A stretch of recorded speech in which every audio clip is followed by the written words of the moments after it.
Hello, souvent on me pose la question quand on est en dépression ou on est en burn-out, comment faire pour prendre soin de son niveau d'énergie? Ce que je vais vous délivrer là, c'est valable aussi, pas que pour les situations de dépression et de burn-out, mais globalement en fait quand on a besoin de prendre soin de soi. Parce que prendre soin de soi, c'est d'une manière générale bon pour soi et donc bon pour les autres. Donc déjà, la première chose que j'aimerais vous partager, c'est de comprendre qu'est-ce qui fait qu'on va tomber en burn-out, en dépression. C'est quoi un des, un des syndromes qui va nous permettre d'identifier ça. Euh, D'un point de vue physiologique, ce qui se passe, c'est que quand on accumule trop de stress ou qu'on vit un choc émotionnel ou qu'on accumule trop de, trop de choses, trop d'actions qu'on n'aime pas faire ou qu'on n'a pas envie de faire ou qu'on fait par la contrainte ou qui sont pas en lien avec notre nature profonde, finalement, notre système nerveux interne va passer du stade parasympathique, qui est son milieu normal dans lequel il travaille, système nerveux, au stade sympathique. Et donc là, quand il se met en mode sympathique, c'est-à-dire que tout notre organisme va se mettre à fonctionner à l'envers. Le foie va plus réussir à fonctionner, voilà, la digestion va avoir des problèmes, les reins et ainsi de suite. Donc on va être vraiment dans une spirale un peu infernale vis-à-vis de notre système nerveux. Donc ça, c'est la première chose à comprendre. Donc pour ça, ce qui va être important, c'est de remettre tout son système interne à refonctionner dans le bon sens.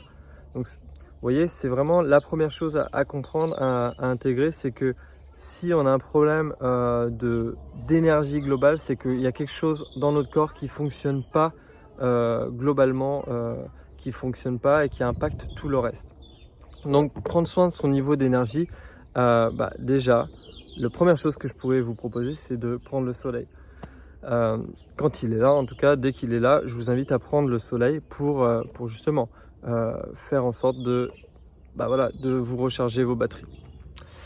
Il y a une autre chose qui est importante, c'est que en yoga et en ayurveda, on dit que quand il y a un problème d'énergie, c'est qu'il y a vata. Vata, donc c'est l'air, le système de l'air en nous qui est déséquilibré. Donc vata, il prend sa racine dans le bassin, dans notre bassin du corps. Donc c'est le siège de notre santé en fait. Le bassin, c'est vraiment là où notre santé est en équilibre ou en déséquilibre. Donc du coup, pour réguler le système de l'air dans son corps, ce qui va être sympathique à faire, bon pour notre santé, ça va être de se faire des massages, des automassages du bas du dos, de partir du milieu du dos et de descendre vers le bassin. Donc si on peut se le faire par quelqu'un, c'est mieux, mais si on se le fait soi-même, c'est aussi possible. Donc vous voyez, on prend les mains comme ça, clac, et on va faire glisser les mains du bas du dos vers les fessiers. Donc aussi, ce qui peut être top, c'est de rajouter de l'huile de sésame et de le faire vraiment tous les jours.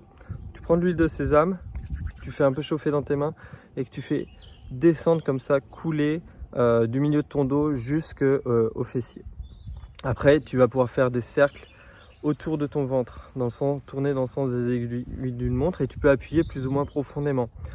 Ensuite, les bras, tu peux aussi venir masser tes bras. Tes bras, masser l'arrière de la nuque comme ceci. Sur le visage, il va y avoir différents points, des points comme ceci là que je te montre rapidement, les points sous nez, points vitaux pour réactiver l'énergie, le système énergétique dans le corps. Les points ici, sous le menton, les mâchoires, chaque côté des lèvres, là, aussi il y en a là, là, là, puis ensuite les oreilles. Donc après tu peux découvrir, il y a plein de tutos qui sont dispo sur les réseaux qui te montrent comment te masser le visage. Une fois que tu as massé le visage aussi, ensuite tu peux te masser les jambes. Pareil, toujours tu fais descendre l'énergie vers le bas. Descendre, donc tu peux te masser les muscles, appuyer avec les 2 pouces et chercher là où est-ce que ça fait mal. Il y a un point qui est très intéressant, c'est le point qui est sous le genou, sur la droite du genou, tu peux le trouver, tu vas voir, il est assez douloureux. Ça, c'est le point digestif. Donc réactiver la digestion. Ensuite, on peut aussi se masser sous les pieds, il y a plein de points à activer sous les pieds, notamment le point des reins. Je vais t'inviter vraiment à masser tes reins pour remettre de la circulation d'énergie. Donc voilà, moi les périodes où je me sens pas en forme, où je me sens un peu down, où ça va pas très bien, je me masse comme ça tous les matins dès le réveil, après avoir pris une douche, paf, je me masse mon corps comme ça pendant 4-5 minutes. Voire même, ça peut aller jusqu'à une demi-heure si vraiment je suis fatigué. Je sens que je suis très fatigué, je prends vraiment le temps de bien masser en profondeur. Donc, prends l'huile de sésame et tu te masses tout le corps jusqu'à temps de la faire, de la faire pénétrer. L'huile de sésame en plus a un pouvoir réchauffant, donc c'est hyper bon en hiver. Un autre point important, donc l'automassage, hein, vraiment c'est top. Après, si tu peux te faire masser, bah, c'est encore mieux, hein, ça peut être aussi sympa. Mais vraiment prendre soin tous les jours de soi en s'automassant, c'est très beau parce que aussi ça apprend à aimer son corps, à apprécier son corps et à se sentir mieux dans son corps finalement. Une autre chose pour se ressourcer quand on est dans des phases down, dans des phases de descente, ça va être de faire des activités qu'on aime. Faire ce qui nous fait kiffer faire. Donc là, tu vois, derrière, par exemple, il y a des gens qui sont en train de marcher, courir. Ils font une marche rapide. Bon, bah, apparemment, ça a l'air de les faire kiffer. S'ils le font, j'espère en tout cas qu'ils le font en kiffant. Ça fait partie vraiment des choses de décrire, ok, c'est quoi, tu fais une liste de toutes les activités que tu aimes faire et ensuite, bah, comment est-ce que tu peux les mettre en place dans ta journée. Juste te dire, ok, comment je pourrais faire une ou deux choses aujourd'hui que j'aime faire. Alors on va passer bien sûr au sport. Pratiquer du sport, bah, ça je le conseille à tout le monde, c'est important, c'est bien, c'est top pour prendre soin de sa santé. Par contre, quand tu fais du sport, ce qui va être bien aussi, ça va être de travailler sur la récupération ensuite. Donc il y a des tisanes notamment qui existent pour aider à bien récupérer au niveau sportif. Parce que ton corps, en fait, quand tu fais du sport, il va se réchauffer, il va être en excès de chaleur et puis aussi en excès d'acidité. Donc c'est bien d'aider son corps à se désacidifier et à refaire descendre la température après un exercice physique. Peu de gens le savent, mais ça c'est vraiment important pour ensuite pouvoir bien récupérer et repartir de plus belle. Un autre élément important, c'est bien sûr d'aller en nature. Si tu peux aller te balader dans la nature, on dit qu'une marche de 2 heures dans une forêt va rebooster totalement notre énergie vitale, vient nous nourrir parce que les arbres émettent des ions négatifs, donc des ions qui sont bons pour notre aura en fait, et donc bons pour notre corps. Donc ça va aussi nous amener un super oxygène qui va être plein d'énergie et qui va venir recharger nos batteries internes. Je t'invite vraiment à marcher 2 heures par jour si tu peux le faire en pleine nature ou le faire régulièrement, en tout cas dès que tu peux. L'autre chose idéale aussi, c'est d'aller vers une cascade parce que c'est là qu'on dit qu'il y a le plus d'ions négatifs, ou si tu es près de l'océan, bah, va près des vagues et ressentir l'énergie des vagues. Pareil, il y a plein d'ions négatifs comme ça dans l'eau en mouvement. Donc ça, c'était pour la nature. Enfin, il y a une autre chose très importante quand on va pas bien, c'est d'arriver à accueillir ses émotions. Donc ça va être d'essayer de ne pas couvrir ses émotions en mettant différents voiles, comme je pense à la fumée, je pense aux drogues ou même aux médicaments. Souvent, il y a des... Alors là, je prends position en disant ça, mais que oui, il y a des médecins qui prescrivent notamment des antidépresseurs. Alors parfois ça peut aider, mais attention, j'ai juste envie de mettre en garde sur le fait que les antidépresseurs peuvent mettre aussi un voile, comme la fumée, sur nos émotions. Alors que pourtant, quand on va pas bien, le plus important c'est d'arriver à accueillir ses émotions, à aller écouter c'est quoi le message derrière l'émotion. Souvent, quand on n'arrive pas à accueillir nos émotions, c'est que finalement, on n'a pas réussi à décrypter, c'est qu'on ne connaît pas la méthode en fait pour décrypter nos émotions. Donc, décrypter une émotion, comment est-ce qu'on fait ? J'en ai déjà parlé dans d'autres vidéos, mais je te le rappelle ici succinctement.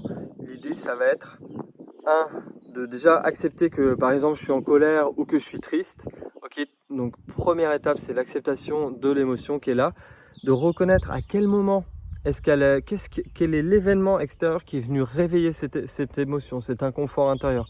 Ok, quelle situation j'ai vécu qui a fait que j'ai ressenti un peu plus fortement cette émotion. Et ensuite, de se poser la question, de demander intérieurement, d'aller ressentir en fait quelle est l'origine de cette émotion, de quoi ça me parle, de quel besoin finalement ça me parle qui n'est pas nourri chez moi. souvent une émotion, c'est en lien avec un besoin qui n'est pas satisfait chez soi. Une fois que tu as décrypté le besoin, eh ben c'est très simple, tu peux prendre soin de ce besoin. Par exemple, je vais te donner un exemple clair là-dessus. Il y a 2 mois, j'ai vécu une inondation. Mon logement n'est plus viable depuis 2 mois. Hier, je suis retourné voir ce logement. Ça m'a mis dans une colère, vraiment, j'étais très en colère. Et en fait, finalement, cette colère, elle me parle de quoi? Elle me parle que, mon besoin, par exemple, d'avoir un espace d'intimité, un espace cocoon, qui soit chez moi, qui soit mon espace précieux pour moi, finalement, où je peux me ressourcer, me recharger, etc. J'ai ce besoin-là, en fait. Donc ma colère, elle me parle de ce besoin qui n'est pas nourri. Donc j'ai accueilli ma colère, je me suis demandé, ok, comment est-ce que je peux faire pour avoir un peu plus d'espace, un peu plus d'intimité, en attendant que mon logement soit à nouveau réaménageable. Ça, c'est pour les émotions. Enfin, une dernière chose importante, c'est attention aux informations desquelles tu te nourris. Très important de voir de quelles informations je me nourris ou d'être attentif à comment m'impactent les émotions au niveau émotionnel. Par exemple, si je vais regarder des informations ou écouter les informations à la radio, à la télé,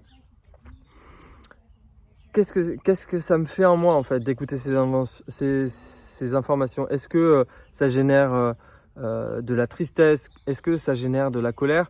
Ou est-ce que j'arrive à rester neutre? Donc j'ai envie de dire, si tu reçois une information mais que tu arrives à rester dans une neutralité, c'est ok en fait. J'ai envie de dire, tu peux te nourrir d'informations dites négatives. Par contre, si tu vois que ça génère plus de colère, que ça active plus de feu en toi ou que ça va générer encore plus de tristesse, arrête de te nourrir de trop d'informations, essaie de faire des journées off d'informations, 1 jour off, 2 jours off, 3 jours off, essaie d'en faire plusieurs comme ça et tu vas voir comment tu te sens. Et surtout, l'idée, c'est de reprendre du pouvoir sur les informations que je laisse rentrer en moi. Donc après, ça va être de se nourrir plus d'informations positives, d'informations stimulantes. Regarder des choses qui nous inspirent. Par exemple, si tu aimes voyager, aller regarder un petit documentaire de voyage ou bien toi-même aller voyager, ça c'est l'idéal. Mais voilà, si tu peux pas dans cette période-là, regarder un documentaire en lien avec ce qui te fait vibrer. Si tu aimes courir, d'aller regarder un documentaire sur ta passion en lien avec la course, etc., etc. De vraiment venir se nourrir d'inspiration. Par exemple, si tu aimes l'aventure, d'aller peut-être regarder les nouvelles vidéos de Mike Horn, qui est le grand aventurier du 21e siècle. Ainsi de suite. Comme ça, vraiment, en lien vraiment avec des domaines qui t'inspirent, des choses que tu aimes faire, d'aller regarder des personnes qui ont poussé ou des projets, d'aller regarder des projets vraiment qui vont venir nourrir la dimension positive, la dimension constructive en toi. Cet apport, il est non exhaustif. Il est probable que j'ai oublié des idées pour prendre soin de son niveau d'énergie, pour aller mieux quand on est dans une situation de dépression, de burn-out.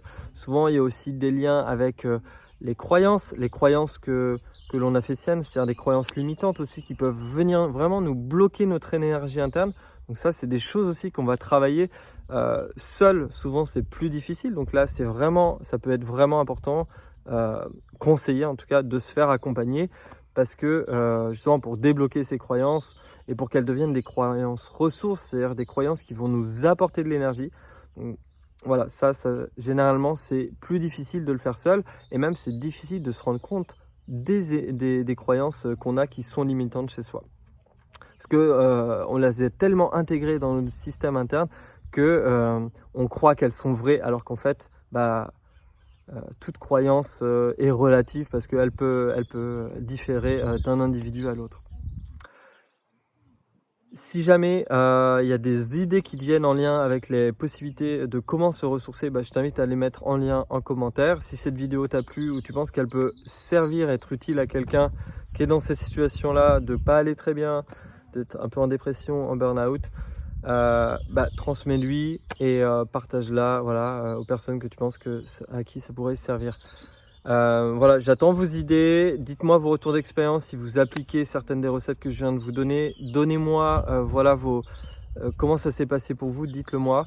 Et je vous dis à très bientôt pour d'autres vidéos, pour vous soutenir dans la dynamique toujours de trouver votre voie et incarner qui vous êtes vraiment, c'est-à-dire d'incarner non pas la meilleure version de votre ego, mais la meilleure version de ce qui vous anime profondément, c'est-à-dire la version de votre cœur en fait finalement, de ce qui vous anime au niveau de votre cœur. On se retrouve très bientôt pour une prochaine vidéo. Ciao.